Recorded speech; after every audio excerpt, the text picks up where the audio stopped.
Hello and welcome to this edition of Ask Dr. Robyn. I'm Dr. Robyn Silverman, Child and Teen Development Specialist and the creator of the Powerful Words Character System. Today's question comes from Marissa in Glen Rock, New Jersey, who writes, Dear Dr. Robyn, my son is a good kid, but he has a habit of saying he'll do something and then not following through. He'll promise to clean up his things, feed the dog, finish his homework, or help with something at home. And then I find myself reminding him again and again, I don't think he's trying to be disrespectful, but it is frustrating. How do I teach him that when he says he'll do something, it actually matters?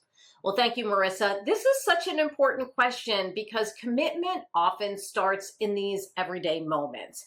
When we talk about commitment with children, we're not only talking about big goals or long seasons or major achievements, we're also talking about these small promises that children make throughout the day.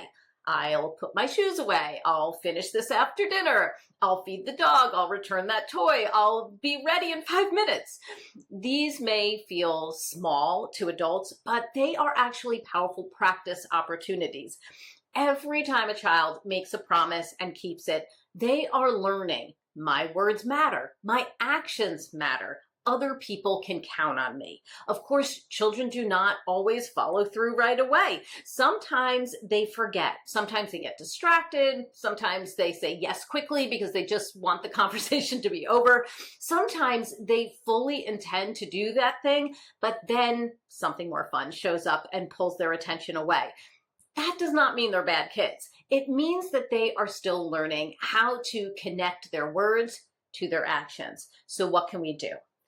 First, help your child slow down before making that promise. Instead of accepting a quick fine or I will, you might say, before you say yes, think about what you're actually ready to do. This teaches children that commitment is not just something that we say to make somebody happy. It's something we agree to do. Second, make the commitment clear and specific. Clean up later is easy to ignore because later can mean anything. Try, please put your backpack on the hook before snack, or please feed the dog before you start your game. Pairing that promise with an anchor like before the game, before snack, helps kids remember and makes timing clear. Third, connect the promise to trust. You might say, when you tell me you're going to do something and then you do it, it helps me trust your word. That is a powerful lesson. Commitment is not only about finishing a task, it's about becoming someone others can count on. 4, use reminders without turning yourself into the family alarm clock. 1 reminder is support. 10 reminders can become a pattern. You might say, I'm going to remind you once if you need it, and then I'm going to step back and let you take responsibility. For some children, a checklist, a timer, a sticky note, or a visual cue can help them follow through without you needing to repeat yourself again and again. And as my colleagues, Joanna Faber and Julie King said to me on my podcast, How to Talk to Kids About Anything, when you write a note, it never gets louder, even when you're frustrated. Finally, when your child does follow through, name it. Say, you said you were going to do this thing, and you did.